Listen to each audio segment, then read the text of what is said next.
Today's guest is a paranormal investigator from Scotland who has been involved for as long as he can remember. In 1979, he formed his own research society entitled Strange Phenomena Investigations, or the SPI. The aims of which are to collect, research and publish accounts of strange phenomena and to ultimately come up with some answers. Please give a huge Koit welcome to Malcolm Robinson. Hi Malcolm, and welcome to KoitCast. Hi Paul, it's a pleasure to be on your show. Well, thank you for coming. It's an honour for me to have you here. Can you give a brief introduction about who you are, where you're from, all that good stuff? Yeah, absolutely. My name is Malcolm Robinson. I'm currently living in the town of Socky, which is in Clackmannanshire in central Scotland. But I was living in England for 23 years. I just came back to Scotland a couple of years ago. I lived in this beautiful town of Hastings in East Sussex. About me, well, I've always been fascinated by the strange world of UFOs and the paranormal. And as a young boy growing up, I eagerly read all the books I could. I remember on family holidays, we went down to Blackpool, and the first thing I went to on the pleasure beach was the Ghost Train. I just loved that, you know. I started reading books by Charles Fort, Eric Van Daniken, Jenny Randalls. Then obviously I watched, as many kids did, we watched shows like The Outer Limits, The Twilight Zone coming from America.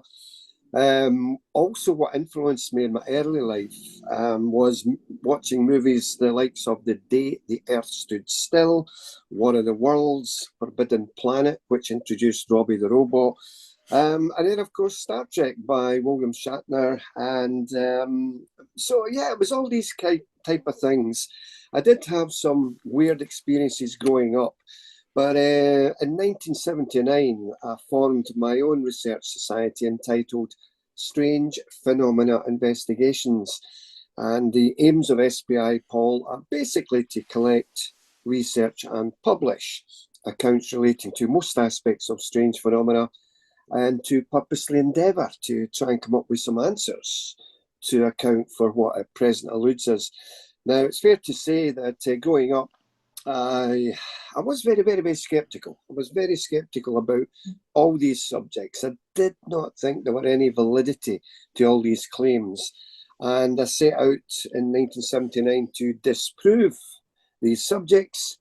But like anything else in life, once you get your hands dirty, once you put yourself in that ballpark, you soon realise there's no smoke without fire. And, you know, a number of the cases which I'll inform your good self and your lovely viewers and listeners will give evidence to why I changed my opinion that, yes, we truly are dealing with something real, something tangible, and something that's always been with us. And I love that you said that, you know, you go into it with almost a thought that, you know, I'm going to disprove this or whatever, you know, as part of that healthy skepticism, and that you always end up with a different mindset to what you went in with. And a lot of people go through that same sort of like journey, which is interesting in and of itself. Yeah, absolutely. I think you have to. And even now, even though I firmly believe in the validity that we're dealing with some form of non-human intelligence, any UFO case, we still dot the I's and cross the T's. And what I mean by that is, say, for instance, someone saw a UFO, we would check with the local airports, the national airports, we check with the local police to see if any members of the public had notified their station with a similar or same sighting. We check with the Ministry of Defence to see if there were any air exercises ongoing in the area as well. So really, you know, that's part of your job. You've got to do that. And the same with ghost cases, you know. The paranormal is a massive, massive part of my life just now. And if truth be told, it's probably a bigger part than the UFO side, although, you know, UFOs, of course, are still a part of my life.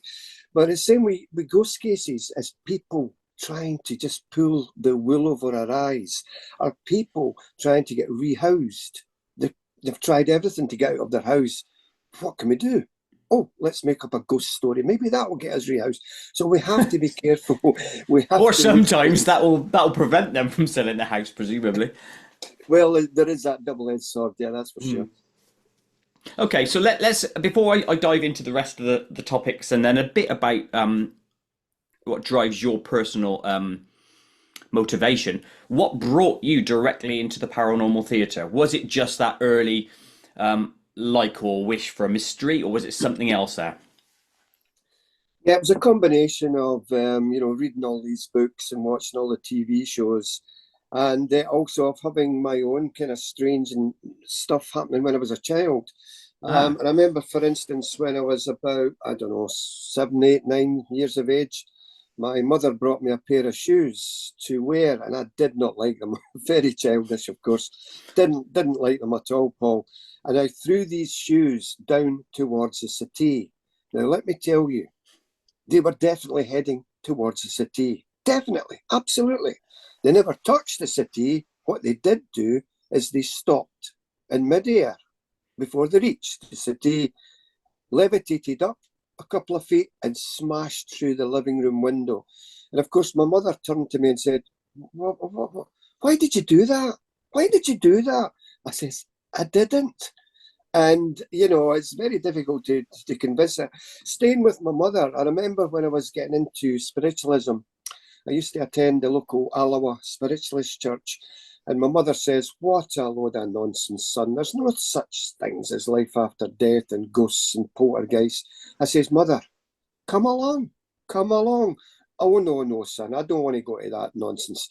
So, long story short, I eventually she decided to come along, very reluctantly, I may add. And so there we were in the audience, and the medium of that evening went, Can I come to you?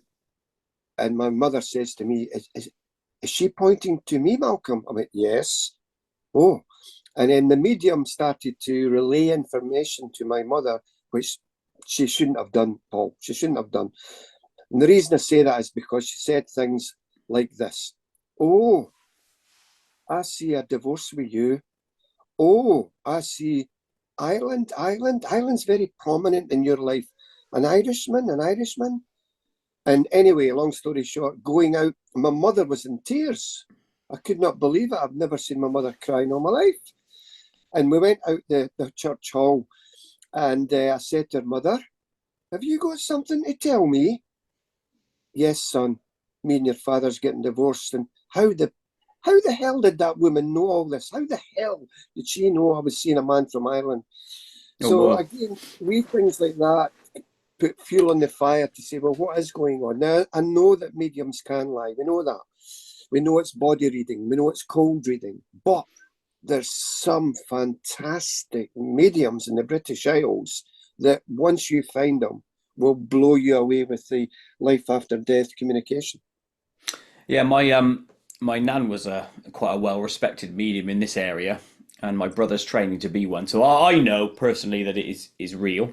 Um, but it's a shame really that a lot of other people in our country and around the world obviously don't believe it in any way, shape, or form, and they need to be shown in order to believe. You can't say this is real and everyone believe us. Everyone has to go through their own sort of personal journey, don't they? Oh yeah, of course. I mean, the evidence comes from being there. People have Hmm. said to me, Malcolm, you're off your head. There's no such things as ghosts. And I say, fine, thank you. You're entitled to your opinion. Can I ask you, Mr. Smith, how did you reach your opinion that ghosts are nonsense? Have you studied the subject categorically? Have you spent many nights in haunted houses? And the answer invariably is no, no, I just think it's rubbish. So Yeah. until you immerse yourself and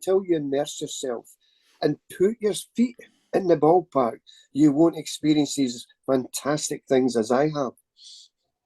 Yes, and I hope we're going to go through all of this stuff. By the way, I am focused on both UFO and the ghost stuff, so you'll get a chance to explain all of that good stuff. Now, one thing I must point out is I had been staring at your image on screen for quite a while before I then noticed the cheeky little passenger in that image.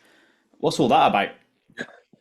Oh yeah, that photograph was taken at Gapmorn Dam. It's a man-made dam in Clackmannanshire, and it gives so much of the water to the local community. And it was just a normal photograph until one of my friends decided to put a little grey alien hiding in behind the tree. So, yeah, I thought it was quite good, and so we just decided to keep it in. No, he's nice and cheeky. I like him. Let's get back to that story that you mentioned when you were young about the shoes. What sort of shoes were they? And why did you hate them?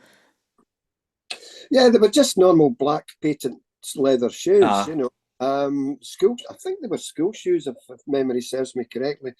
And there was nothing overly different about it. And I was just in, what kids are like, and they were just in a mood that they don't suit me. And but boy, did I get my eyes opened up when they stopped. And thank my mother never saw that. She had turned away at that time, so she never saw the shoes stop in midair and go through the living room. Funnily enough, that same house, we moved from that house some years later, and I was cutting about with a guy who then got that house. It was just one of these quirks of nature. hmm. Him and his family got that house. So I didn't know his mother and father was into spiritualism and healing, psychic healing. And again, I'm about 12 or 13 at the time, maybe younger, and I suffered from asthma at the time. So anyway, we walked with my friend, we walked into my old living room, and it was in darkness apart from a small red ambient light, and about 15 people sitting around the perimeter of this room in chairs, and a guy standing in a long white coat, like a medical doctor's coat. And then somebody said, "Oh, that's young Malcolm Robinson. He suffers from asthma. Maybe you could try and cure him." So this gentleman ushered me forward, and of course, I didn't know nothing about psychic healing or anything like this. And he asked me to sit down in this chair. Now, a couple of things happened. One thing that happened is quite normal. The other thing is not. So the first thing he did is lay his hands above, not on, but above my head, the healing hands. And boy, did I feel a radiant heat. It was terrific. Tremendous heat coming from his hands. Now, this is where the scenario unfolds to where I've never heard of this before, because instead of being happy and getting this radiant warmth, I lost my sight. I screamed out in terror, "I can't see, I can't see." And I fell to the ground. I fell on my knees. And everybody was quite alarmed, but thankfully, within about a minute or two, I regained my sight.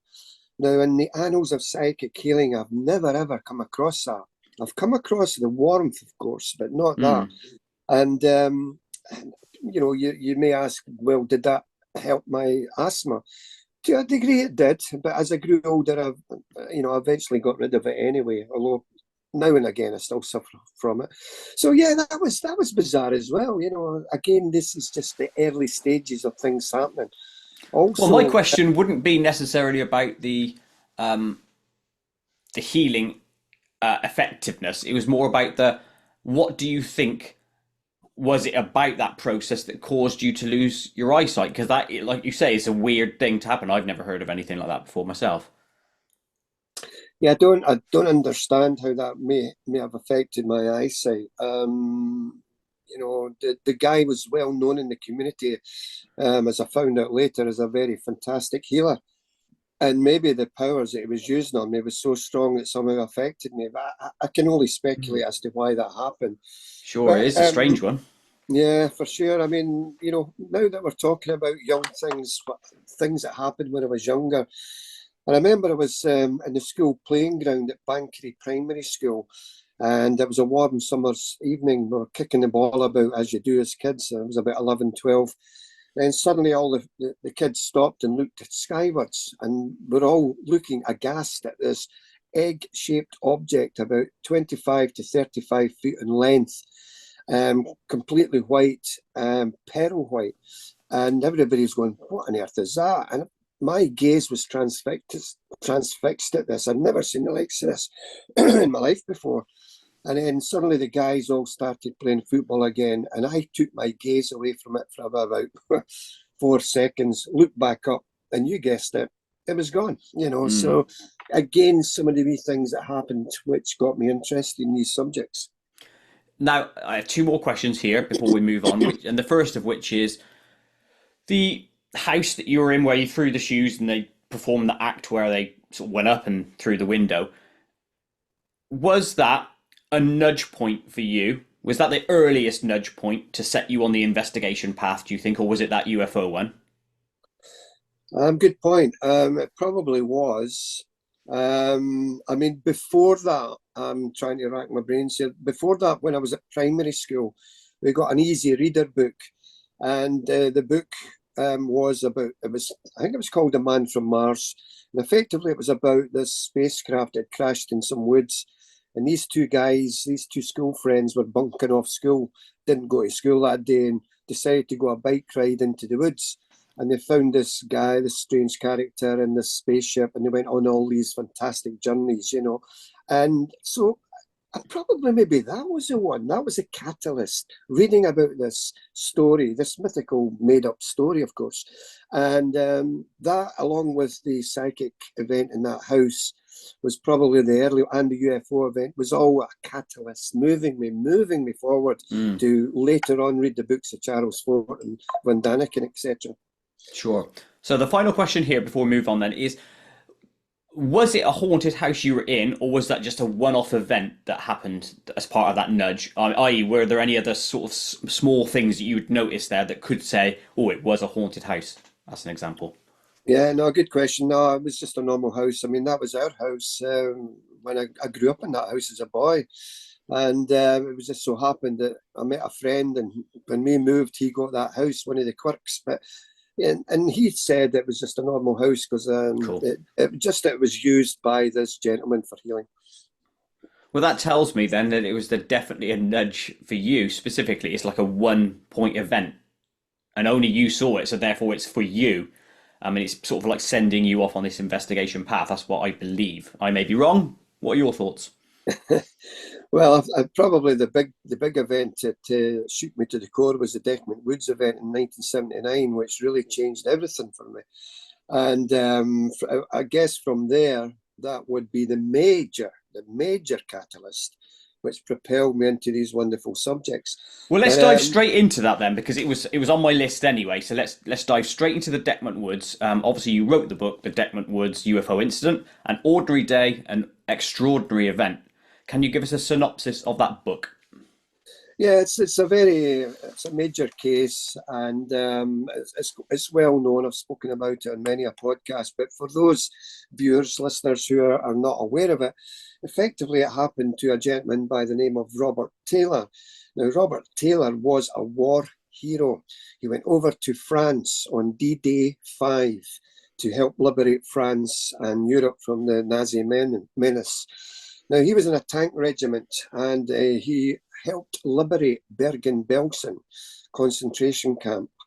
And after the war, he settled back in Scotland, and he was employed by the Livingston Development Corporation in the forestry department.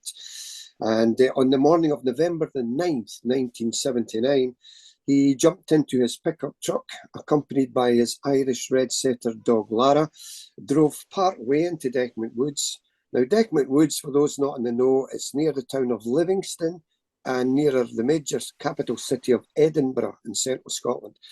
So he jumped out of his pickup truck, he's walking down this forestry ride, and after about 200, 300 yards, the forestry ride opened up to a small clearing in the woods, and he was astonished. Suddenly, he was confronted by this large, domed, spherical-shaped object with a flange going around its perimeter, with cross-like projections sticking up from the flange. And then it started to dematerialize, then rematerialize, solidify, desolidify. He's never seen anything like this in his whole life. What's going on here? And his dog was barking furiously beside him. And then, as if things couldn't get any more bizarre, they did. For what resembled two Second World War sea mines. Those were the type of mines you got in the North Atlantic shipping lanes during the Second World War, with the spherical balls with the rods sticking out. Any ship coming close to that or touching it, bang. Well, they resembled them. They dropped down from beneath this object, impacted on the grass, started rolling across the grass towards him. They stopped. and they projected and extended these rod-like projections to his person, grabbing him forcibly at the hips and pulling him upwards and towards the larger object. Now, at this point, just before he lost consciousness, he remembers a terrible burning smell, like burning brake linings pervading the whole area, and also a swishing sound, and then bang, he lost consciousness. When he regained consciousness, and we're not sure how long that was, he had a nasty graze under his chin, a graze on his forehead, he had a pounding headache, he had a terrible thirst, he had torn trousers, he had his clothes were all muddy, and thankfully the larger object and these smaller objects were gone. But in their place on the grass were over 40 holes, triangular and circular impressions, and also 2 ladder-like track-like marks. He tried to radio base from his pickup truck, but found he couldn't speak. He sadly reversed his truck into a small ditch. The back wheels are spinning. He couldn't get out, left the truck. He staggered back to his home in Deans. And when his wife saw him, she went, "What the hell has happened to you?" And he said the famous words, Paul, and I'll just say it as he said them: "I've been attacked." Pardon? You've been attacked? Attacked by what? By men? No, by a spaceship thing. And his wife says, "Look, come in. There's no such thing as spaceships. You must have fell and hit your head." And then she went, "Wait a minute. I know this man. He's my husband. I've known him for over 30 odd years. He would never, ever make up a lie like that." So long story short, they got his doctor. The doctor attended the family dwelling. Bob had an elevated heart. His heart was beating very fast, and he suggested he go to Bangor Hospital, which he did do, but he waited 2 hours. Nobody came near him, and he went, enough of this, and he discharged himself. He then met his boss, Malcolm Drummond, and they went up to the site of the encounter, showed him the marks in the grass. The police then became involved, Paul, because it was classed as an assault by person or persons unknown. They fenced off the area. I interviewed the police, and one of the police officers, Ian Wark, says, "Malcolm, I know the man personally. We have a pint occasionally down the bowling club. You'll never, ever meet a more sincere gentleman in all your life. He would never make up a story like this." And just trying to quickly end the story because there's so much involved. We have to be here all day. In 1993, we erected a stone cairn with plaque to commemorate the site. And a few years ago, with the help of West Lothian Council, we erected signage, waymarker boards, and a big plaque board at the site because people were coming from all over the world at that time and they couldn't find it. So like Grendlesham Forest with its signage, we decided to do the same. And now we have that situated in Deckerman Woods. But what a fantastic case that was. Definitely, and obviously the fact that the police were involved, you don't often get that in cases. I think it's the only case in the British Isles where the police were extensively involved. And what I failed to mention there just now is the fact that the ripped trousers, which I have here in my home, they were analysed by the police forensic department in Edinburgh by a gentleman by the name of Lester Knibb. And he said that, in his opinion, these trousers were ripped in a mechanical upwards manner, that these trousers were not ripped by any forest debris, the likes of sharp stones, twigs, barbed wire, that they were ripped in this mechanical manner. So it was quite unusual. So we've obviously got the trouser evidence. You've got the track marks, so to speak, the landing marks, whatever we want to call those things. What other physical evidence do we have? Do we have any doctors' reports on Bob that says X, Y, or Z? Yeah, we have. We also have the police reports, which I have here in my home, and which I think some of them are mentioned in my book as well. There were plaster of Paris moulds taken of some of the indentations in the grass.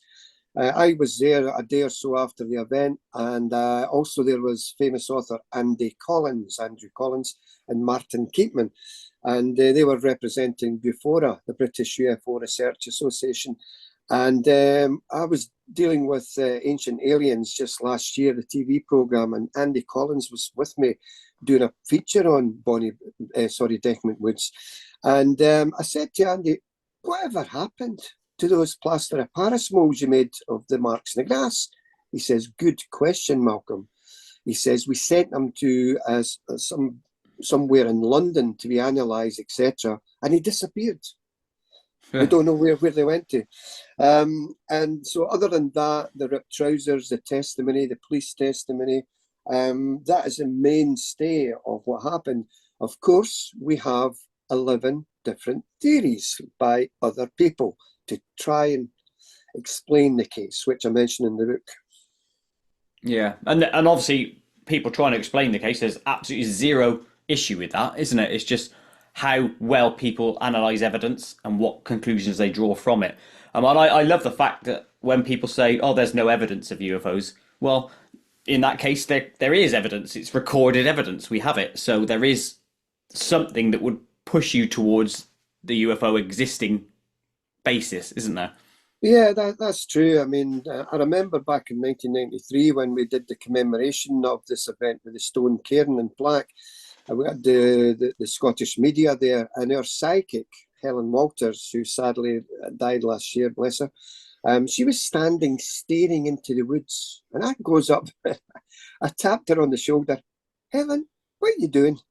Oh, Malcolm, don't you see? See what? And I couldn't see a thing, but what she said she saw, Paul, was, and I've got to say it as it is, she said she saw a grey alien's face just suddenly appear within the depth of the trees, and also a red ball about the size of a basketball weaving in and out of the trees.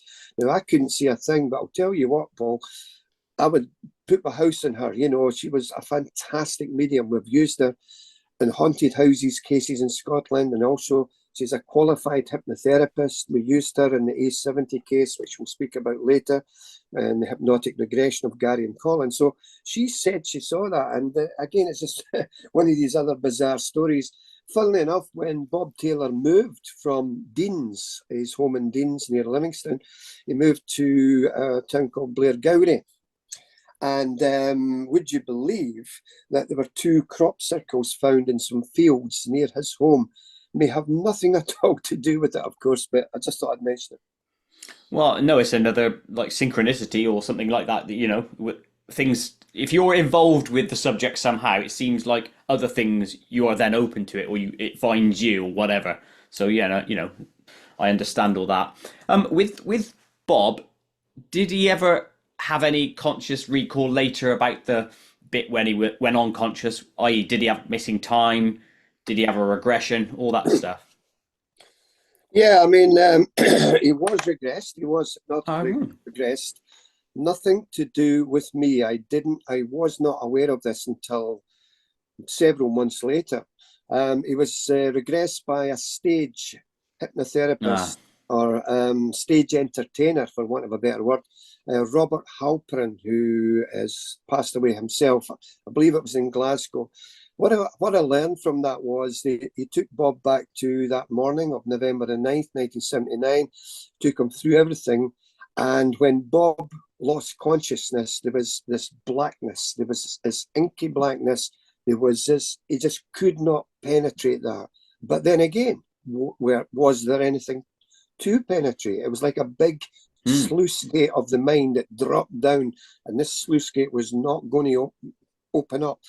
So the hypnotherapist could not penetrate this. And so we don't know if indeed he was qualified enough to take it further, because he was just the type of hypnotist on stage that you came up and you were eating an apple, and or you were eating an onion, and it was like an apple kind of thing, you know. So, and then you were a chicken. He's always a chicken on those things. Yeah, always a chicken. Right, yeah. Your psychic friend that was staring into the woods. What date did you say that was? 93, was it? Did you say? Yeah, but 1993. Yeah.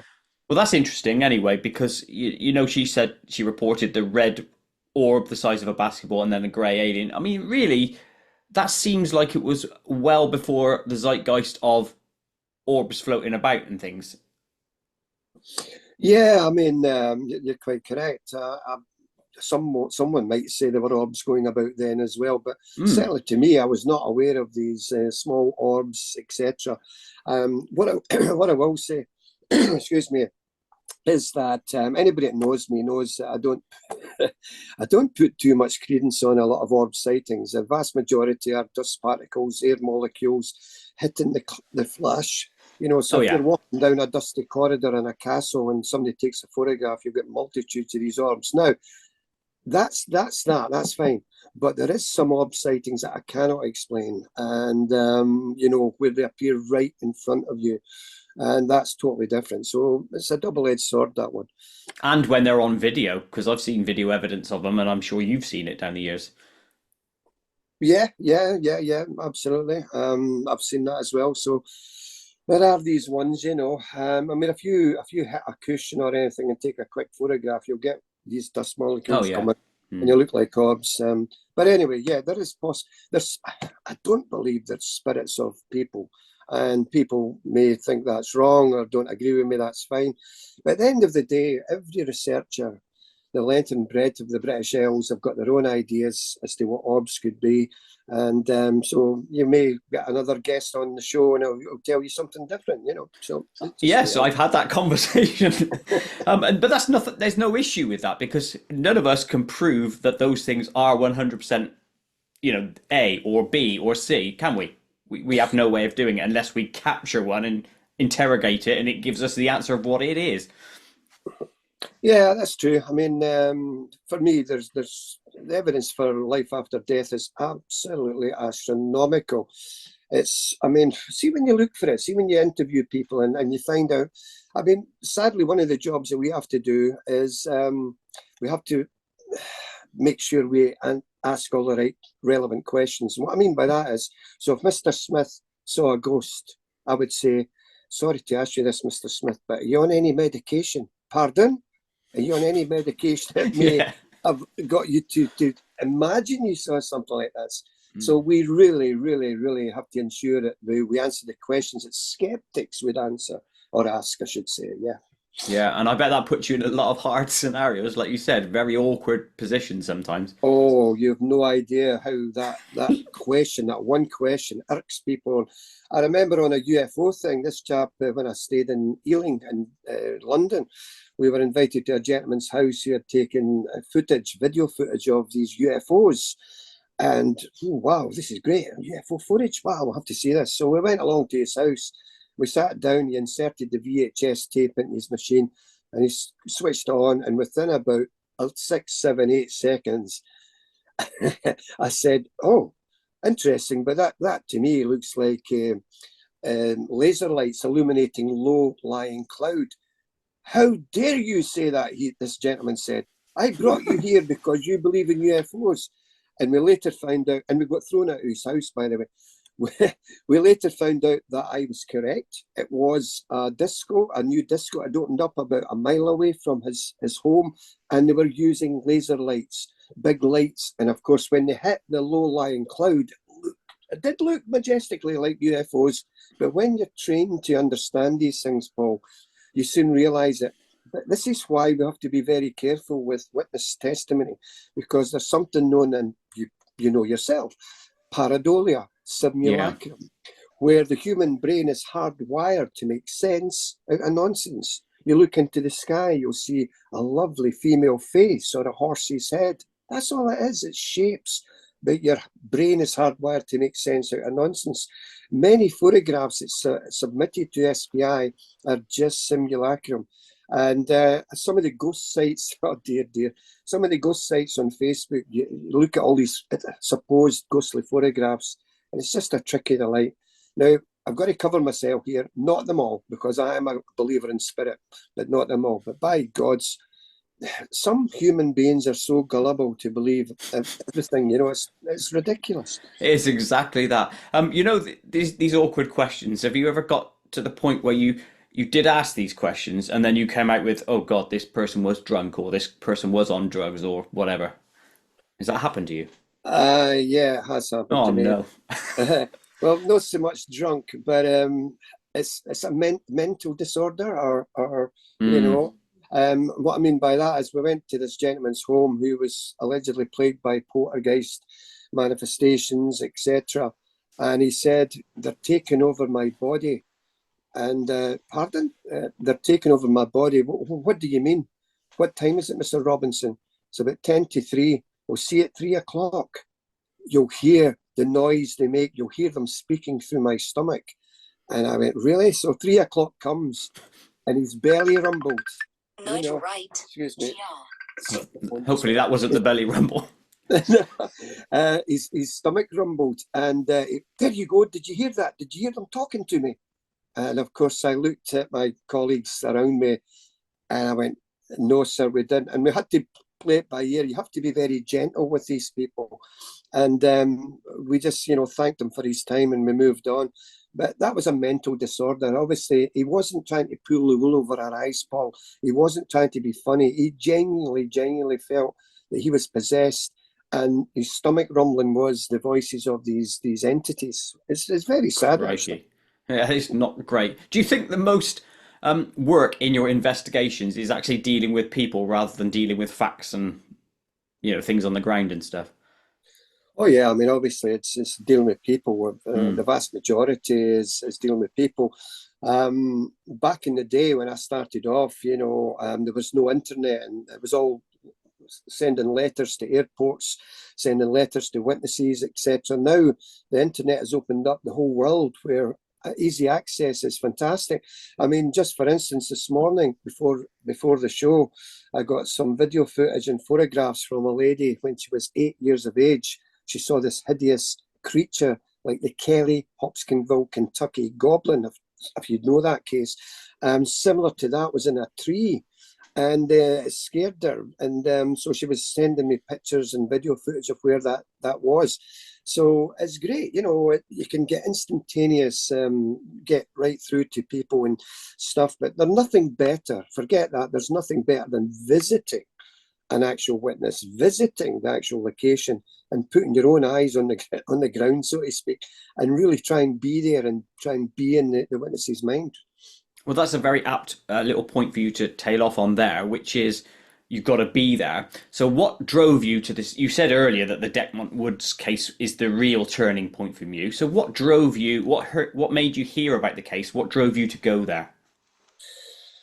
What, the Bob Taylor case? Well, Yeah, I heard about it on I think it was on the radio, and got in touch with the presenter of that show, and they quickly gave me Bob Taylor's phone number, which actually she shouldn't have done.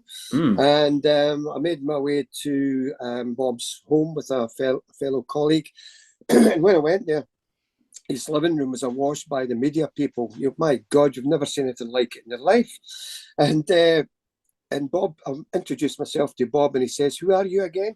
I says, "It's Malcolm Robinson. You invited me to your home. Are you a journalist?" "No, Bob, I'm just a normal guy who's interested in this subject." "Right, okay, you sit next to me. I don't want to talk to all these journalists. I'll talk to you." And the Scottish Daily Record, the Scottish Daily Sun looked at me aghast. Why are they not talking to me? He's talking to this young guy, So it was great. And I remember, again, pre-internet, Bob sent many letters to me, and one of which in his letters, I mentioned it in the book, he said, "Oh, Malcolm, how I wish you had have been there to see what I saw that day. No way was it a mirage of Venus," as someone else had commented on. "And also, I wish my dog could speak, and yeah, don't we all?" Yeah, amazing. Well, I like that again because that reinforces the personal side of things. If you go in as a person rather than I am this figurehead for this paper, you get more out of people. So I don't see why more people aren't more personable. So, good approach. Do you take that approach with you, by the way, or do you introduce yourself as a UFO investigator stroke journalist? Well, yeah, I mean, obviously, anybody I speak to, I let them know a wee bit who I am, because when people see a ghost or a UFO, the vast majority of times you don't know who to turn to. Do you go to your doctor? Do you go to your fireman? Do you go to your police officer? Do you go to your next door neighbour? Who do you turn to? So when I introduce myself and say, "Look, I've dealt with this for over 45 years. And if you want me to come along to your home, I'm gladly talk to you," then they know that it's like, two pieces of the jigsaw netting together. So they're very happy for me to get involved. And it's also fair to say, Paul, and I'm sure you'll agree with me, that for every one person who puts their hands up and says, I saw a UFO. How many people with that person will not put their hand up for fear of ridicule, for fear of, being lambasted as an idiot, so to speak? And that's true of not just UFO sightings, but ghost sightings. There must be many, many more sightings of paranormal, ufological phenomena that will never, ever get reported for fear of ridicule. And that's a great shame. It is a great shame because I bet you within that vast majority of people that don't report their cases, there's going to be some stonkers that are even better than some of the stuff we already know about. Oh, yeah, for sure. I Mm-hmm. mean, when I started off, there was just what we call LITS, LITS, LITS, lights in the sky. And I remember as a young boy growing up, I thought I saw many UFOs in the sky, and all it was was just satellites, a small pinprick of white light traversing the night sky. And I thought for years it was a UFO. Of course, as you grew older, it's just a satellite. And again, satellites might give rise to many false UFO reports as well. It's a shame that phenomenon of people not wanting to speak up is such a human thing, and I think it comes about mainly actually from school, because many a times I was sat in school and the teacher would have said, "What's the answer to this?" And most people don't want to speak up, even if they know the answer, because they don't want to be a fool if there's a possibility that they've got it wrong. So they don't want to look like a gimp in front of their classmates. And I think Yeah. that's where we breed it. Oh, yeah. I mean, also that there's something that occurred to me when I was writing the book on this case, that I wonder if Robert Taylor's dog, Lara, it was barking furiously beside him when all this was going on. I wonder if that put something off. I wonder if it may have been a full-blown abduction, but it wasn't, because the dog was barking furiously. Maybe that stopped what could have been an abduction. Incidentally, I've been offered thousands and thousands of pounds by an American businessman to part with these trousers, which I have in my house here, the ripped trousers that Bob wore that day. And I remember when I gave a lecture down in England, and I was at a big psychic convention, and there was somebody there doing psychometry. And for those viewers and listeners that's not aware of that, that's somebody who's gifted in the art of holding a coin, a medal, or anything really from a family friend, and they will pick up emanations of that person's life. So this lady was asking for items, and I had two items. I had a normal pair of trousers in a polythene bag, and I had Bob Taylor's trousers in another polythene bag, and we moved them around. Even I didn't know which ones they were. So anyway, when the lady held this polythene bag with the trousers in it, it was a coloured bag. It wasn't a see-through bag, of course. Mm-hmm. She suddenly screamed out, "What on earth is this?" And I said, "Well, what are you getting?" She says, "I get a man in a forest. He's been forced up against the trees." And I says, "Well," and I told her about the Bob Taylor case. So that was interesting. She got that through not knowing it was trousers in there. She would have known it was a piece of clothing, but she just felt the emanations coming from that. I think that's lush. Yeah, I've interviewed somebody on psychometry, so it's a wonderful thing, and I probably will want to get into that more. Let's move slightly ajar into another UFO incident, one I actually have never heard of before. Now, this is from a recent book of yours, the Falkland Hill UFO incident, and it covers this case. Now, I've not heard of this before, so can you tell us about that? Because there's a piece of text that I saw on the Amazon page, I believe, that said hundreds of small beings being involved. Yeah, this is probably one of Scotland's most controversial cases for a whole range of reasons, which, if we've got time, I'll try and go into. Sure. Again, it's a massive case, and so I'll try my very best to be brief. It happened on September 23rd, 1996, primarily to four witnesses. Mary Morrison, who was aged 33 at the time, her son Peter, he was aged 10. Jane, that was a family friend, she was 38. And Jane's daughter Susan, she was aged 16. So if you can imagine in your mind's eye, a rural Scottish countryside, fields, farmers' fields, etc. And it was near the small town of Newton of Falkland. And the story goes that they were having an enjoyable evening, Mary and a friend, Jane, and they had run out of coffee. What time is it? oh, it's almost 8 o'clock. Well, if we hurry up, dive in the car, go to the small village of Fruki, then we could get a jar of coffee. So they jumped in the car, drove along this little B road, fields on either side, went into the Fruki, got their, sorry, I'm getting the story wrong here. Before they got to Fruki, they saw this large black triangular shaped craft hovering part on over a field and part over the road. They stopped the car, and like most close proximity UFO witnesses, they knew straight away that this wasn't a conventional aircraft or helicopter. They actually got out of the car, and one of them stayed in there and flashed the car's headlights at this object. And at that point, there was 3 cylindrical white columns of light, vertical lights, which descended from beneath this triangular shaped craft and started moving around in a swirling motion. And then the craft took off into the sky and went away. When they went to Fruki, they got their jar of coffee, and on the way back, the same or similar object came very quickly towards their car. And at that point, young Peter was in hysterics. He was crying his eyes out. And so they went back to the farmhouse, and Jane said to her daughter, Susan, "Oh, you'll never believe what we've just seen." "What?" "One of these stupid UFO things." And Susan refused to believe her mother. So to pacify her, Susan says, "Oh, come on then, let's go back out. Let's see if we can see this." So again, I'm cutting a long story short here. They drove towards Newton of Falkland, a little village, and they went down this little roadway to which faced a big bank of trees. And they were astonished to see what resembled laser lights, red, blue, green, coming up from the floor of this forest. She likened it to those lights that the British used during the Second World War in London to illuminate the bellies of these German aircraft, hopefully to shoot them down. Big, thick lights like that, red, blue, green. And they lived in the area. They've never seen the likes of this before. What on earth is this? So they parked the car at a small stone dike. For your English listeners, that's a small wall. And then suddenly they saw this blue light, this horizontal light pervading from in front of the trees. And again, this is where the story gets a bit strange, controversial. She never saw 10. She never saw 50. She saw, her words, hundreds.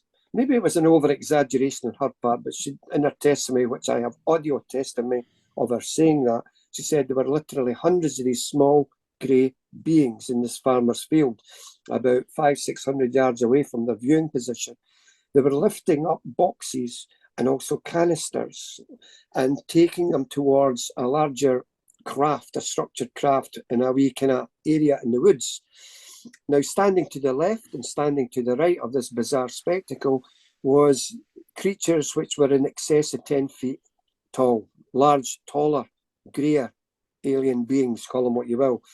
And I can only relay what she said on audio tape to you. What I'm saying just now is available for anybody to listen to on audio tapes, no lies. And one of these tall grey guys put the back of their hand on the grass. For what reason? We don't know. There was also a white ball of light in the area as well.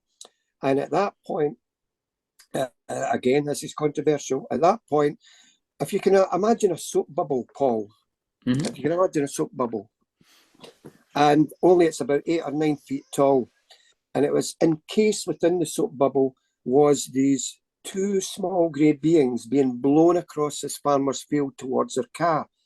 At that point, they were hysterical. And Susan, who was in the back seat of the car, screamed out, "There's one standing outside." And so they just put the foot down on the gas and they screamed away from that area. And as they did so, a large blue light hit the back of that car, hit the back of the road, and illuminated the whole area. It was absolutely astonishing. And okay, so there's so much on this case. Let me quickly go through some other things. Peter, a few days later, said that he saw when he had a small friend, a school friend in the bedroom with him. They were playing with their toy cars on the bedroom floor, and his school friend says, "Who's that outside the window?" And they looked and they saw this small whitish greyish being free floating outside the bedroom window. He wasn't sitting on an alcove, he wasn't standing on anything outside. It's a massive big drop. On another occasion, he said that when we were investigating Mary and Peter, Peter says nonchalantly, he said, "Malcolm, why don't you ask the aliens what you want?" What do you mean, Peter? There are three of them standing over there at the window. So myself and my colleague Billy Devlin, a fellow researcher, fingers crossed, wheeled round in hopes and hopes and hopes of seeing these grey alien beings. There were nothing there. So I said to Peter's mother, I says, "Do you see anything?" "Yes." "What do you see?" "I see a shimmering like like a road on a hot summer's day, a shimmering effect. And I know, Malcolm, if I stare at this, they will appear." And that was quite bizarre. On another occasion, Mary had ran a bath for Peter, and she was on the phone to somebody, and then she heard, "Mom, Mom, Mom, come quick." So the mother threw the phone down, bounded up the stairs, dived into the bathroom, and said, "What is it, son?" And Peter said there was a small grey being standing in the bathroom, but he had jagged teeth. I've never heard of that. There's only one case I've been aware of that in South America with a small grey with jagged teeth. And, it's such a, they had bruises. Jane had a bruise on her right buttock and also under her left breast, which it happened just after that encounter. And it's just so bizarre case, you know. It is bizarre. I've never heard of that before. There's so much there to dig into, and I'm sure you've done a shed load of pondering on this one. Was there missing time involved with this one? We don't know for sure. We did suggest a hypnotherapist to ponder that possibility, but she refused. And they moved away from that farmhouse a few months after we visited them. When all said and done, to be honest, we only interviewed Mary and Peter. We never interviewed Jane and Susan. And but the whole book is based on the testimony and interviews that we did on audio tape. So when people say she never said that, I'm happy to supply the audio tapes and say, well, listen to this.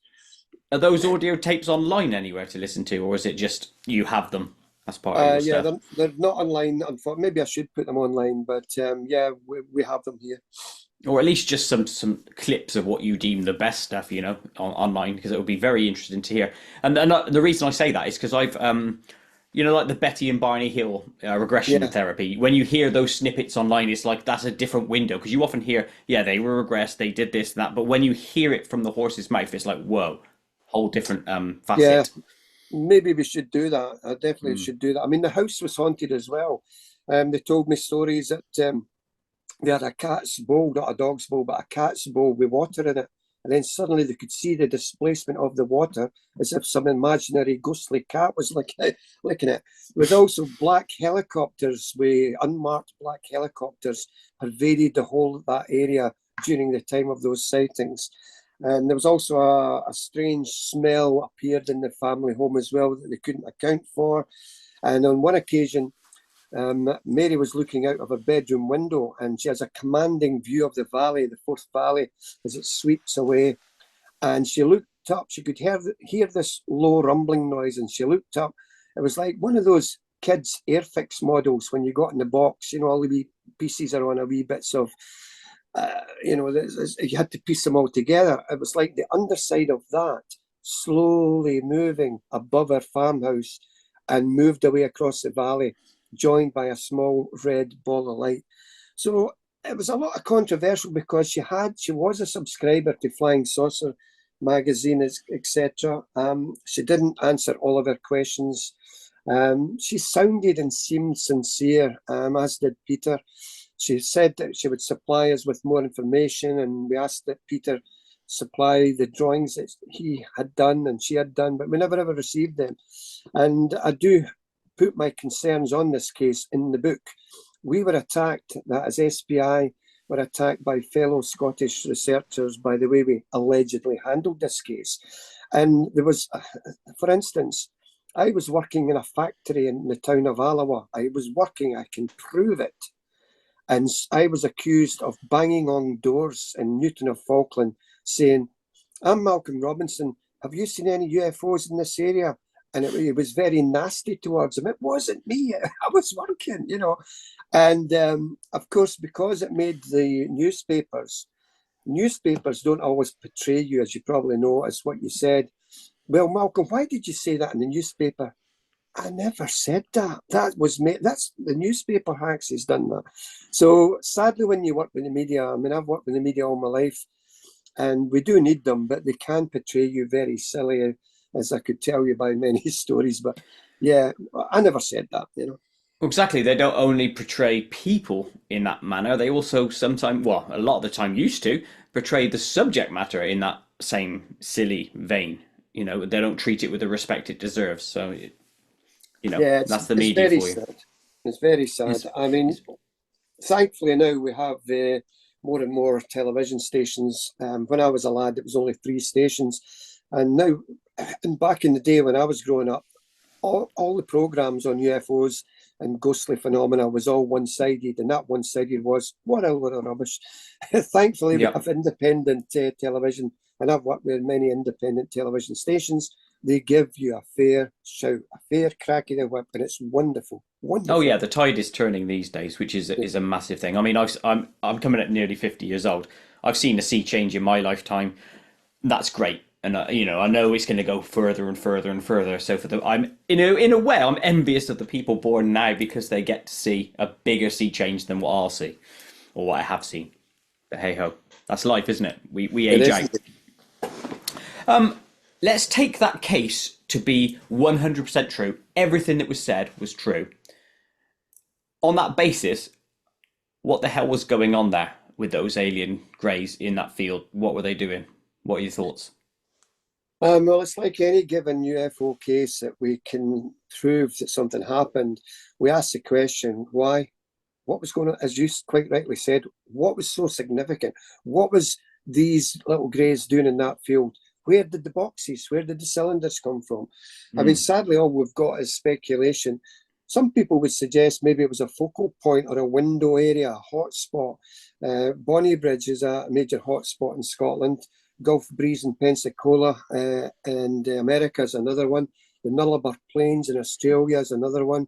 The Pennines in Yorkshire is another.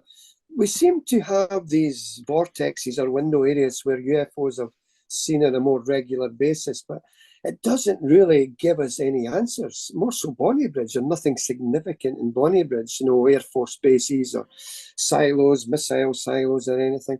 I mean, clearly, when we look at America, many UFO sightings have been seen above missile silos, etc., Maelstrom, etc. So we don't truly know. There must be some significance, of course, but we don't as yet have the answer. Anybody that does say they have all the answers wrapped up with a nice bow, well, I don't believe they're telling the truth. No. And there's a lot of people out there that claim they know every aspect of everything, and I always don't put a lot of credence into those people. Investigations. Let's quickly talk about investigations. So what is it about cases or incidents that excites you and makes you want to get involved? Well, if we talk about the ghost aspect first and foremost, that intrigues me probably more than anything. The fact that some people are bothered by spirit manifestations in their home, the movement of objects. Of course, the nastiness is of the poltergeist, the Socky poltergeist, which hopefully we'll have time to talk about later, was a massive case. But what excites me to get an answer to you is the veracity of the evidence. The evidence must be really, really top notch. And I remember, for instance, we were dealing with a ghost case in Scotland, and I said to the lady of the home, so are you interested in ghosts, etc.? Oh, no, son. No, not me. And I looked behind her. I looked behind her chair, and her bookcase was full of ghost books. So you have to be observant. So what excites me is the evidence. Once we know for sure, by God, here we have a case. We definitely have a case. Let's get the mediums in. Let's find out what's going on. Because in the main, people want answers. They want to know, what's going on, Malcolm? Who's in this house? And funnily enough, Paul, some of the cases we dealt with in Scotland in the early days, he says, look, we don't want rid of them. What? We just want to know who they are. They're not bothering us. They're quite friendly. Don't get rid of them, please. And we were dealing, and I've got to watch what I say with this one. I was on an investigation. That's all I can say. Just last month with one of SBI's psychics, Stephen Bird, a lovely, great guy, great talented medium. And Stephen says, and I backed him up. He says, if I get any spirits who are earthbound and want to move on, by Christ, I'll try and move them on. And I says, that's fantastic. Yeah, let's do it. And then as the night progressed, the person who was the caretaker of this establishment, got to watch what I say, he said, I don't want anybody moving any spirits on from this establishment. And Stephen Bird looked at me and I looked at him. And what we were thinking was this: why? These people are trapped. These people are trapped. They want to go into, I know it sounds Hollywood, they want to go into the light. They want to move on. They don't want to be stuck around, somebody's home or whatever like this. So we were quite annoyed at that. But as it happened, Stephen, on the ride back home in his car, he says, by the way, Malcolm, I did get rid of one trapped soul there. I says, well done, you. What motivation are they putting on that to keep trap souls there? Was it a financial thing so that they could advertise a business as a haunted location? You're not far away from the mark, I think, because without any spirits, what they got? What have they got? I mean, I was asked to go on a paranormal cruise by what's his name? The radio host. Anyway, we were asked to go on this. I was asked to go on this cruise off the coast of America and Canada, all expenses paid. And last year there, Howard Hughes, and not just me, other speakers as well. And it was all expenses paid as long as I gave two talks, one on UFOs, one on ghosts. Anyway, the story in relation to what your question is this: we had the previous owner of the Conjuring house, the movie The Conjuring, and also the new owner of the Conjuring house. And in the theatre on board the ship, we showed the movie, and this lady who originally was the young girl at the time in the Conjuring house sat on that stage, and you could have heard a pin drop. It's what she said about that house and everything that happened in the Conjuring house. She did admit that the movie was, a lot of it was not correct, factually not correct, but that's Hollywood for you. So the story goes in relation to your question was the new owner of the house, and I forget her name right now. I went up to her and I says, so you're trying to get rid of the spirits in the Conjuring house? Oh, no. Why not? I don't want to. Yeah, but why not? I don't want to. And I realized she didn't want to say because it's financial viable to me. And I'm sure that was the reason. Because my role and my medium's role in SBI is to assist homeowners with any ghostly problems and to move on earthbound spirits. Again, it sounds Hollywood, but that's what we do. Try and get the place back to normality, because there are many trapped souls out there that they need deliverance. Exactly. You're not just helping the homeowner, are you? Or you're helping the trapped spirits or whatever. Yeah, for sure. It's a double thing. Is it solving a case, understanding, or something else that keeps you doing this? Yeah, I mean, the fascination has never left me. It's a big fire, and it's the same with many ufologists and paranormal people. I'm sure they'll say the same. The fire never leaves you. It helps when you get a good case, and that's putting petrol into your car. You may have a car sitting outside your family home. It won't go unless there's petrol in it. Well, for me, my petrol is massive big cases, going into haunted houses, experiencing all that. And that's the fuel that burns the fire of my passion for these subjects. Now, I've written 12 books, and the reason I write books is not to say, look at me. It's not to make money, because you don't make any money from these books. Ask John Hanson, for instance, he'll tell you. And so the reason I write the books is purely to get Mrs. Smith and Mr. Jones' story from Barnsley and Swindon, their wonderful ghostly tale, into publication, into these books, to show that these things are a reality. And somebody somewhere in another town, Northampton or wherever it might, put their hand up and go, I've just read your book. That's exactly what happened to me, because it's a whole jigsaw of the paranormal. We must get everybody's stories together and show these skeptics, show the non-believers that, hey, have a look. Because once you do, there is a lot of nonsense out there, but once you get rid of that, once you look at the nitty-gritty stories of the paranormal, I defy anybody not to be moved. I agree. And actually, I'm going to slightly ajar my questioning here, to go on a tangent journey. Do you think that is what the ultimate goal is for all investigators like yourself and all the topics out there involved with paranormal, is just for the benefit of the naysayers, so we can get more people on side to a belief pattern? Is that what it is?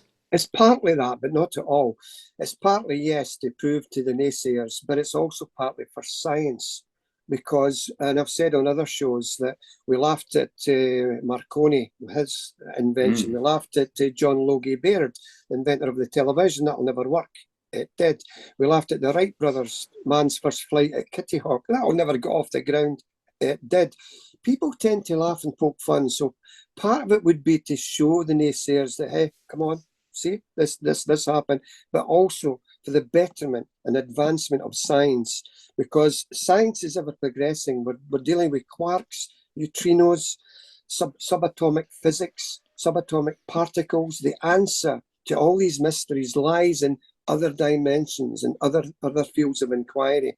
We don't know all the answers. Nobody truly does, but the answer does lie there. So to answer your question, it's part of that, yeah, showing the bunkers and that these things are real, but it's to advance science and progress science so that everybody can understand. Now, what that would do, the big question again is what that would do to churches, to religion, if everybody truly understood the validity that, yes, there is a continuity after physical material death. What would that do? How would that affect religions? That's a big question as well. Massively so. If you didn't investigate the paranormal, what else would you be doing? My goodness me, Paul. God. Well, I started off before I really was getting into this subject as a musician. Probably a very bad one, but I played in a local band. We did some gigs. We met one of the Bay City Rollers. We had a laugh with him. That's another story. I've written over 300 songs, and probably 4 out of the 300 is marvellous. The rest are rubbish.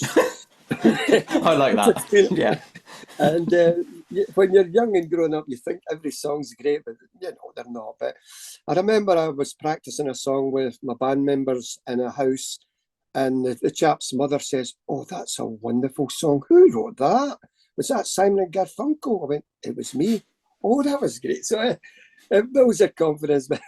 But to answer your question, what would Malcolm Robinson be doing if it wasn't into UFOs? It would have probably been a musician. And I've still got a guitar.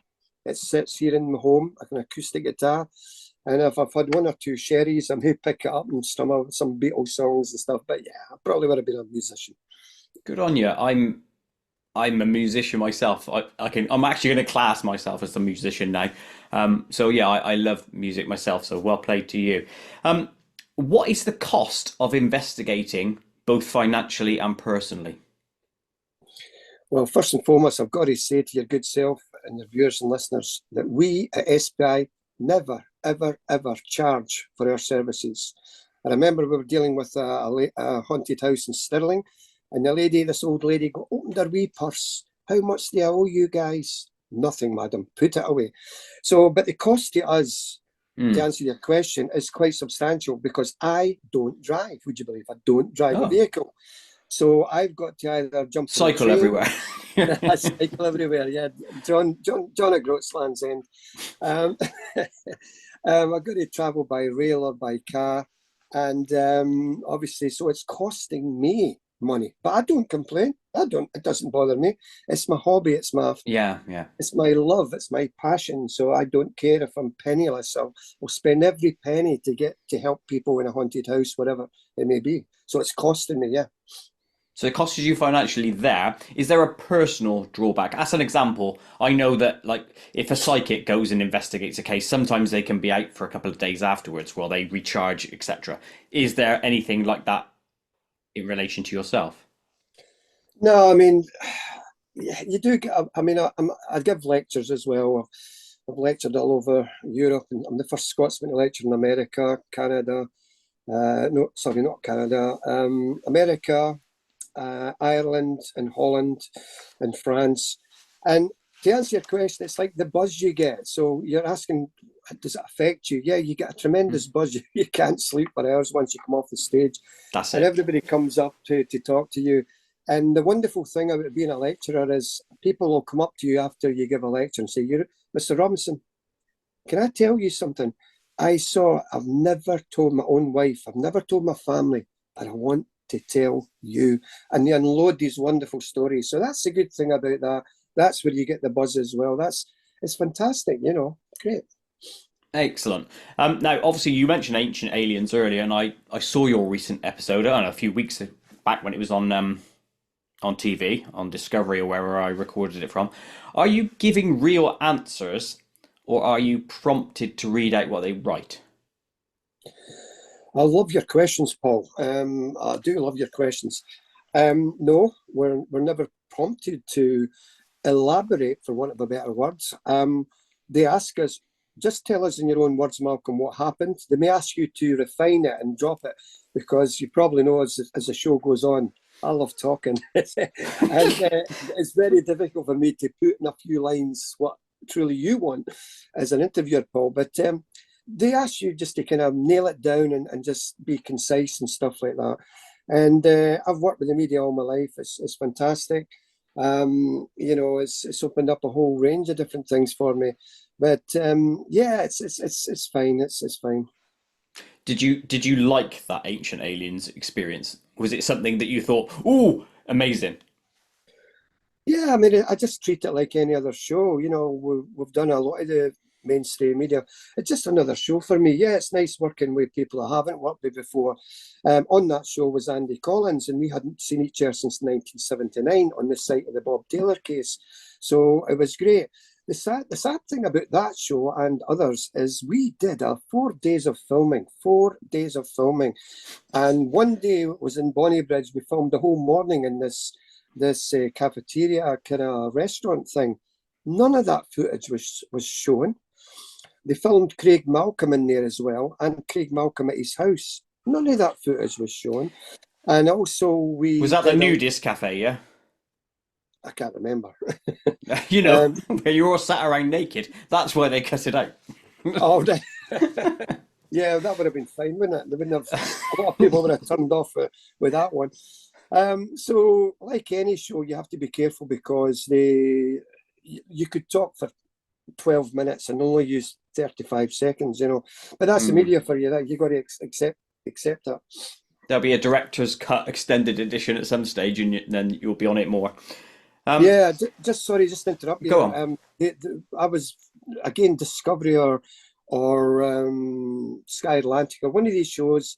I did a lot of filming with them, and I saw the show, and they cut out a lot. And then I got a phone call from the show. It says, "Why did you say that? That's our footage. Why was that in another TV show?" I went, "What footage?" So somebody had used part of the footage from that show and put it into their own show, and I was getting the blame for it. It was nothing to do with me. Quality. So unbelievable. I can't believe you were to blame for World War II as well, weren't you?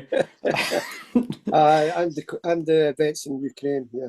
Yeah, definitely. And now you mentioned a case earlier. Was it Socky? You said poltergeist. Yes, that's correct. Socky poltergeist, yeah. Okay. Do you want to give us a brief rundown of that one? Yeah, absolutely. I mean, again, it's a massive case, and I probably won't be doing it justice in this short spell. But the story starts in Moville in County Donegal in Ireland. It's November 1960. 11-year-old Virginia Campbell and her mother Annie, they moved to Socky, where I currently live just now. That's in Clackmannanshire in Scotland. They went over to live with Annie's brother Thomas and his wife Isabella and their two children, Margaret, I think she was aged about 9, and Derek, who was 6.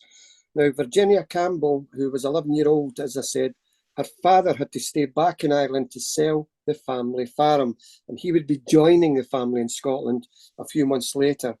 And when they moved to Scotland, Virginia's mother, Annie, was working away in the small town of Dollar in Clackmannanshire as a cleaner. So she had this upheaval. Her father's back in Ireland, her mother's staying away at Dollar doing a job, and she's with this family she wasn't, she didn't really know. But the events effectively transpired, I think it was around about November the 22nd in 1960. What happened was that Virginia and her cousin Margaret were lying in single beds, and they heard scratching noises coming from the floor, then footsteps walking along the linoleum floor, then the sound of vibration coming from various pieces of furniture in the room. So they jumped up and they started bounding down the stairs. And as they did so, they heard what resembled an old 1960s medicine ball you used to get in gymnasiums. Thud, thud, thud, thudding on the carpet behind them. Ran into the living room, explained what they were experiencing in the room. And of course, the cousins, the uncles and the auntie, shooed them up the stair, back to the bedroom, and says, look, there's nothing of the nature of this going on. And then they heard the noises themselves and heard the movement of the footsteps on the floor.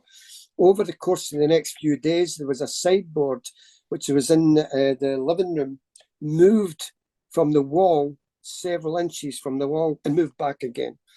And there was also a rippling, as if you had thrown a stone into a quiet mill pond. Those concentric ripples was seen on Virginia's bed as well. There were knockings, there were rappings, there was a china vase that moved by itself. And the things were so bizarre that they actually caused the attention of the local minister, the Reverend Lund. A man of the cloth attended the family home, and he too saw and experienced things as well. They then got the local doctor involved with the case, and he couldn't believe what he was looking at. He saw Virginia's bed head vibrating. There was a pillow next to Virginia's head, just a secondary pillow. It depressed down like a second invisible head was shaping the head on this pillow. Absolutely incredible. And then there was this heavy linen chest, which was in Virginia's bedroom. So back in 1960s in Scottish homes, you had this big linen chest, which had throws, had pillows, other covers in it. It moved along the linoleum floor of its own volition and moved back again. And then the whole lid of this started to move up and down of its own accord, as if two invisible people were holding it at both ends. Absolutely incredible. The levitation of this was amazing, And also both girls, Virginia and Margaret, was getting pinched and getting prodded, as did other people who went to that house as well. There were doors opening and closing of their own volition as well. And as if things couldn't get any worse, they did. They moved to their primary school in Socky. And I'll give you a couple of quick for instances, because again, it's a massive case, this. Virginia, the teacher had given the class a school essay to do. So all the children, the heads are bent over their jotters, they're all busy writing away, apart from one little girl. And that was Virginia. And the teacher looked up, and it was a sea of small faces doing their job, apart from Virginia. She shouted out, "What on earth are you doing? Stop that." Because Virginia had her forearms on the top of the desk lid. And as soon as Virginia lifted her forearms from the desk lid vibrated up and down of its own accord. There was a desk sitting next to Virginia that no child was sitting at, rose up into the air a few inches and clattered back down. On another occasion, Virginia approached the teacher's desk. Now, back in 1960, these were big, heavy wooden desks, very, very strong. And there was a pointer, you know, those cane pointers that teachers used to point to the blackboard. And it was lying flat on the teacher's desk. And as soon as Virginia approached the desk, this cane started to vibrate, and then it levitated up and started bang, bang, bang on the teacher's desk. The teacher's desk then rose up several centimeters from the floor. So whereas the teacher's stomach was in the long part of the desk, it rotated 90 degrees, where the teacher's stomach is now in the narrow part of the desk. At that point, there was a vase that smashed from a school desk and smashed onto the floor. All the kids were screaming. They were hysterical, running towards the door. It's like something out of a movie. And the teacher went to the door to open the class door to let the kids out. And she says, Malcolm, I couldn't open the door. It was like there was an invisible man, a big, heavy, burly man on the other side of the door, pulling it, so I couldn't let the kids out. And eventually she managed to let go, and the kids poured out into the street. I mean, it was such a fantastic case. Now, this case happened in 1960. I was only 3 years of age then. And so I researched the case in later years. I heard about it growing up. I managed to track down former classmates of Virginia Campbell who told me they were there. They saw these things.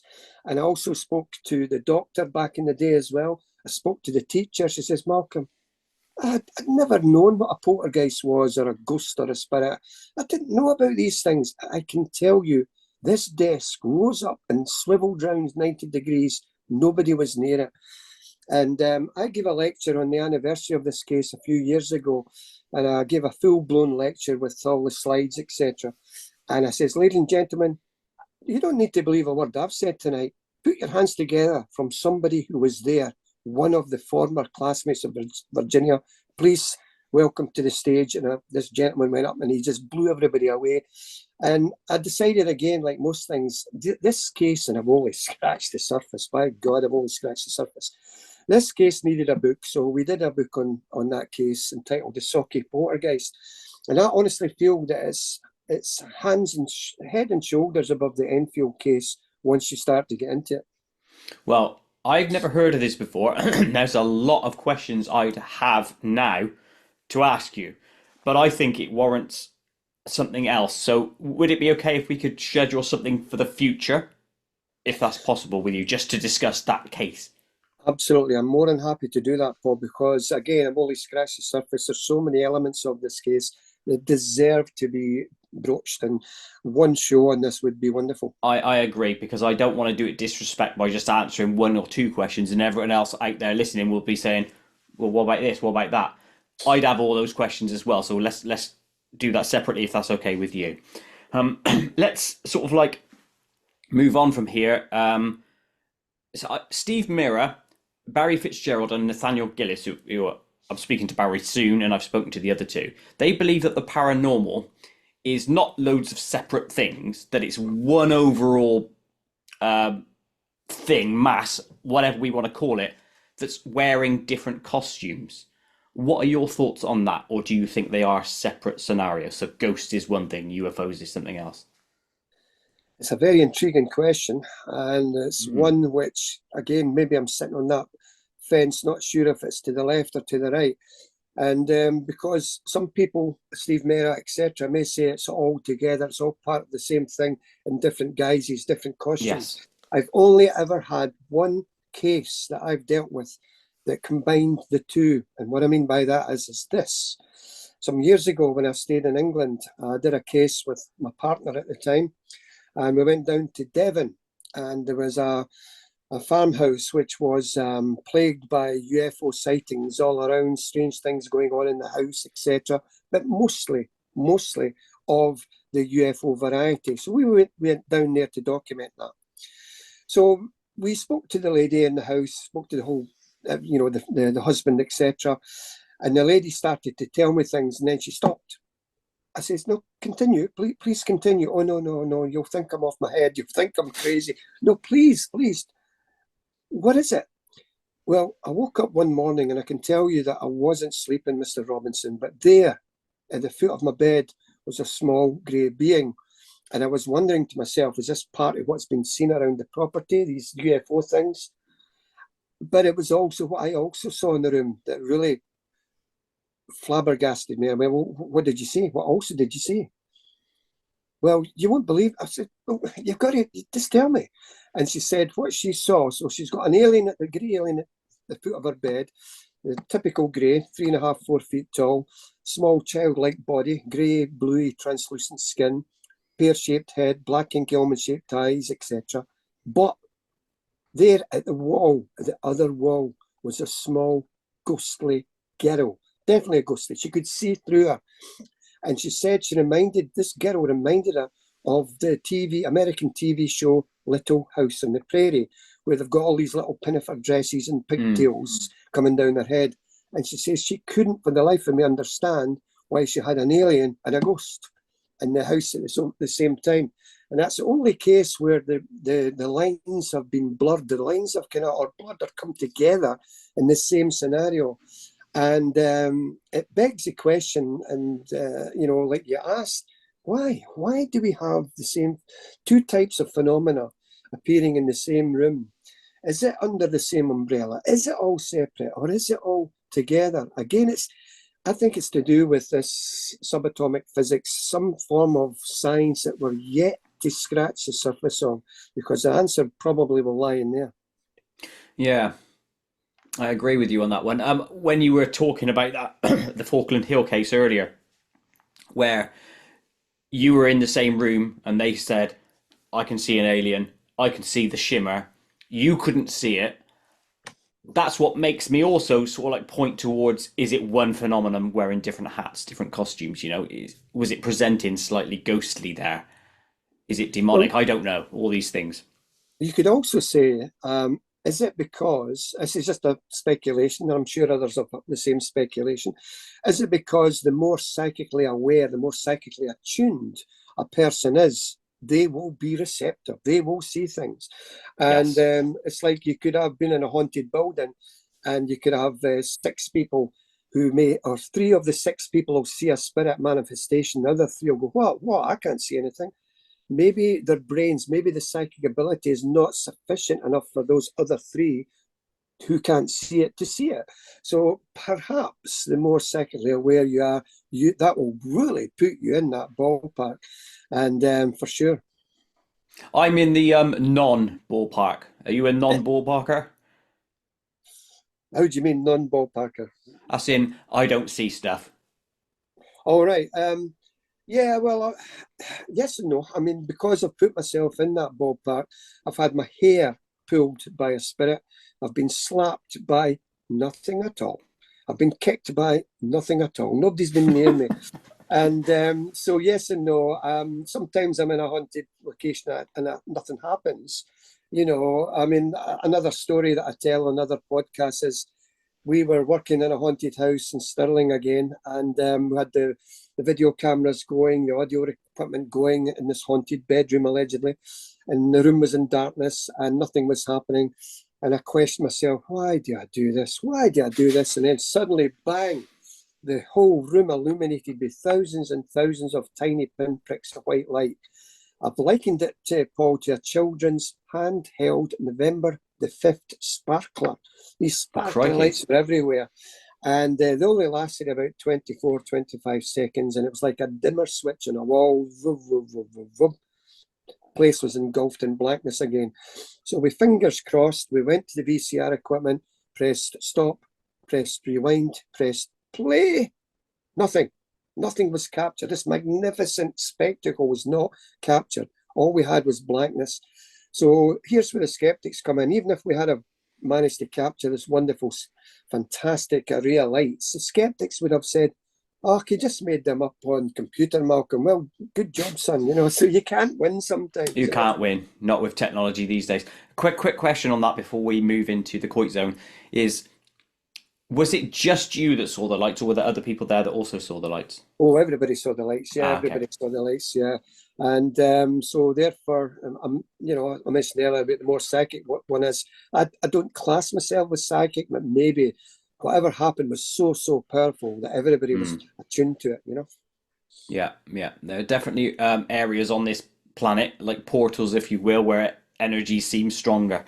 Um, Now, though, Malcolm, we are entering the Koit zone. Koit zone!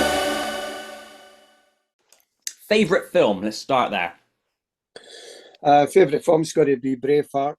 Oh, Who is the iconic Scottish character, William Wallace. The sad thing about Braveheart was once Hollywood got their hands in it, it's only about 40–50% correct. The rest is just mumbo jumbo. The beautiful French princess who he met, she did live, but she lived about 300 years later. So, but the favourite film is Braveheart. to be fair, I like the film. You know, it's weird to have an Australian play the lead Scottish actor, but there you go. That again is Hollywood, isn't it? He did try. He did try. If not today, what era of history would you rather live in? Jeez, oh God. Probably I'd like to live in the 16th century. And I mean, then you would look at what location.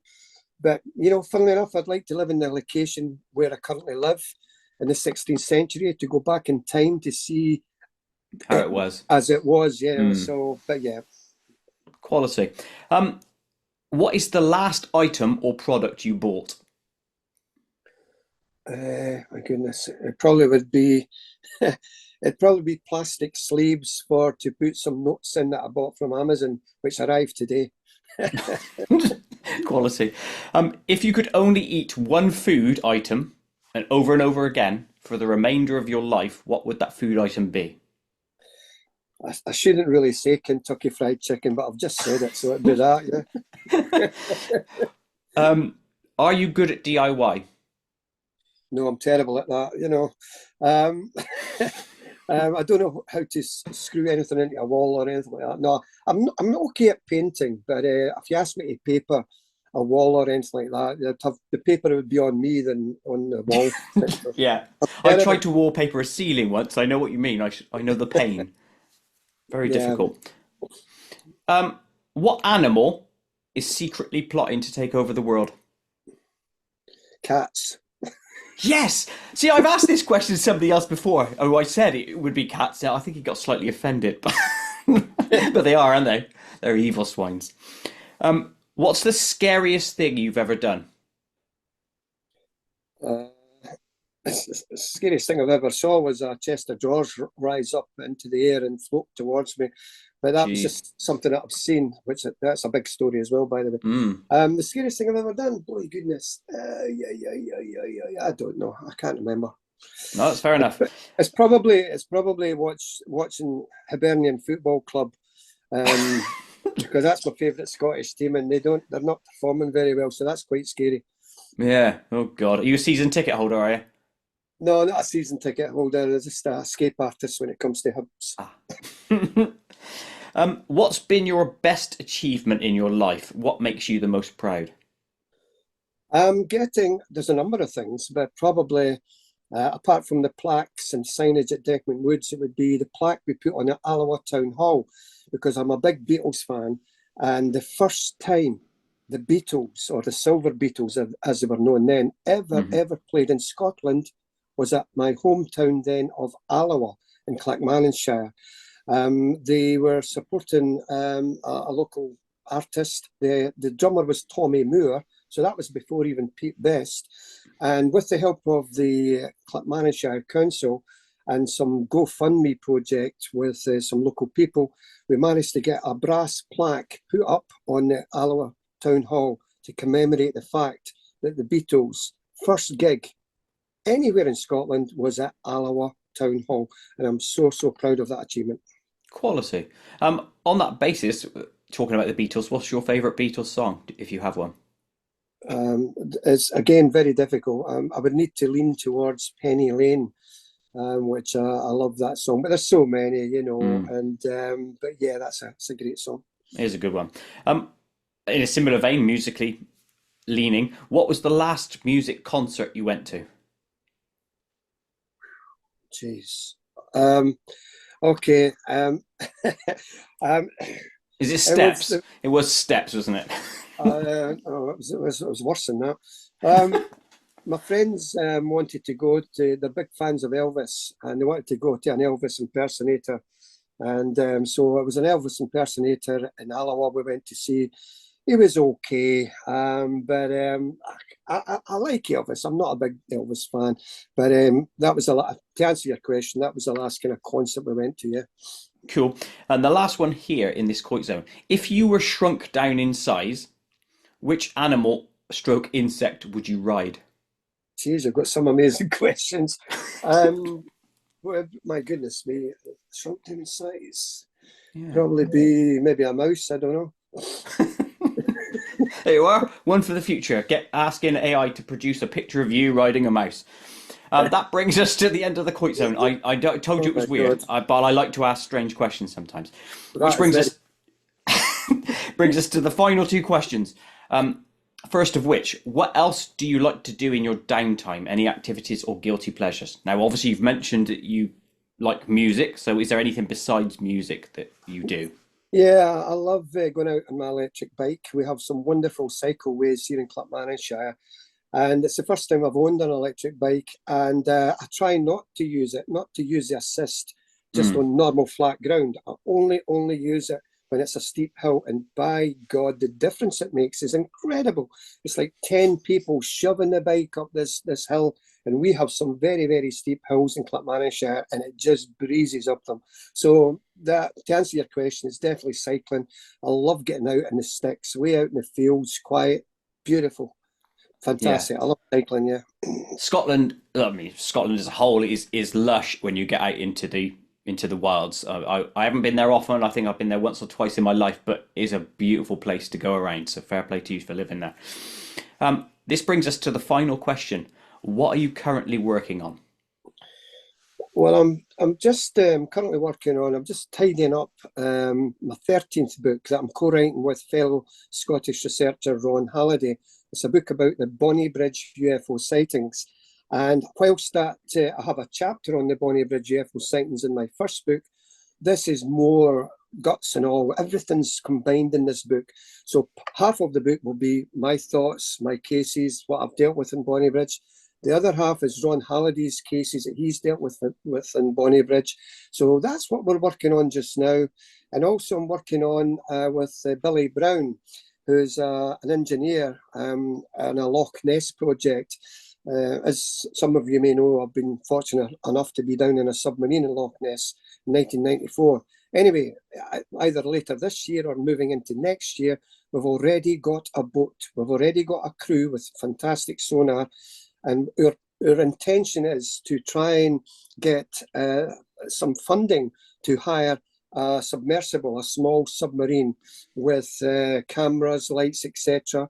And we have an attractant. And what I mean by that is we're going to lower from this boat a large, like a big, large fishing net full of fish guts and puree. It sounds crazy, but this is what we're doing. We're going to put that into the loch. The small submersible will be running around that. And if we capture anything unusual, then great. If not, so that's the project for later this year, moving into next year. So I have a number of irons in the fire. We also have the Scottish UFO and Paranormal Conference coming up in Glasgow University on June the 15th. And hopefully some of your viewers and listeners can get along to that. Oh, I hope so. That sounds amazing. Look, thank you ever so much for your time today, Malcolm.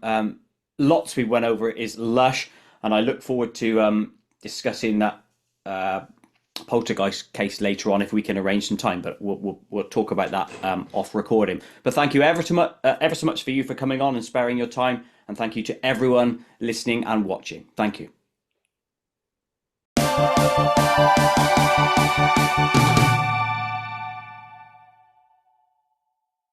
To watch other KoitCast episodes, please click the image top left. To subscribe to my channel, please click the image top right. Please like and share to help KoitCast grow, and most importantly of all, please click the notification bell so you never miss an upload.